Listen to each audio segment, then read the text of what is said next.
In our devotional thought today, we're dealing with some of the challenges that Moses faced with the rebellions of the people of Israel. And I want to teach you three great truths regarding rebellion. But let's read Numbers chapter 20, beginning with verse 1. In the first month of the year, the whole community of Israel arrived in the wilderness of Zin and camped at Kadesh.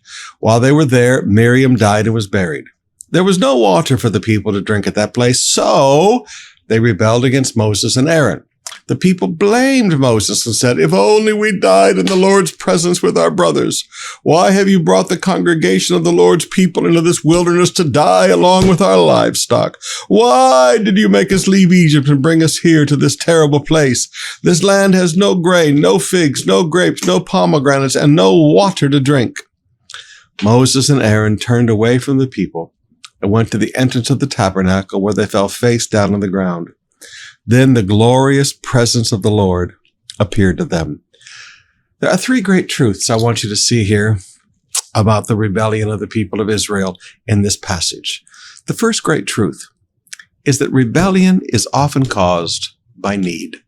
Notice verse 2 and 3, there was no water for the people to drink. So they rebelled against Moses and Aaron. Verse 3, the people blamed Moses. Now, different people face need different ways. People who have faith never have rebellion in their hearts. They know that God will provide.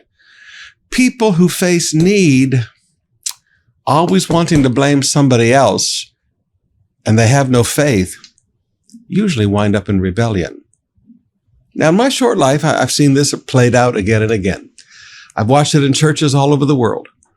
I've watched people who, they face a need, they rebel against their pastors, they rebel against the government, or they rebel against whatever, because they don't have faith for God to provide. And they always have to blame somebody else. Okay, they're looking for somebody to blame rather than looking to God to provide. So the first great truth to understand is that rebellion is often caused by need. And it's not that the need triggers the rebellion. It's the condition of the person's heart facing the need. Second great truth. People in rebellion accept no responsibility for their own decisions that contributed to their current condition. Let me say that one more time. People in rebellion are people who accept no responsibility for their own decisions that contributed to this current difficult situation. Now, look at verse 3. It says the people blamed Moses. Look at verse 4.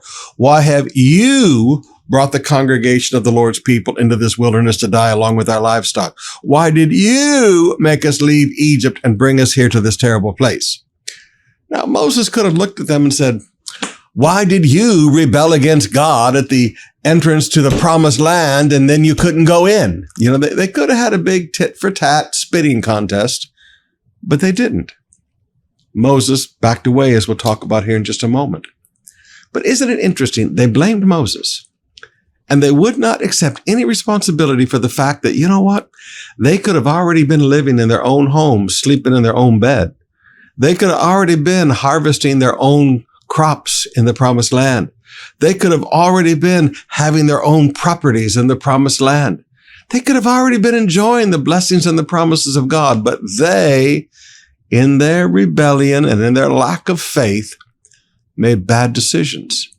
And those decisions were why they were where they were right now. But rebellious people never want to accept responsibility for the consequences of their own actions. Now, the third great truth I want you to see here is that Moses and Aaron did not get into an argument with them. They didn't sit there and say, well, you know, your rebelliousness and your disobedience is why we're here. You know what? God's wanted to kill you a couple of times, and I've gone to God and asked God not to. God's offered to make me the head of a new nation, not Abraham, but I said no. They could have gone out and done all of that, but Moses and Aaron did not. Notice what they did. Moses and Aaron turned away from the people. You don't stand there in the middle of their confrontation. They're not going to make any sense. Moses and Aaron turned away from the people and went to the entrance of the tabernacle, where they fell face down on the ground. Then the glorious presence of the Lord appeared to them. If you're a young pastor listening to me today and you're facing rebellion, turn away from the people and go get on your face before God.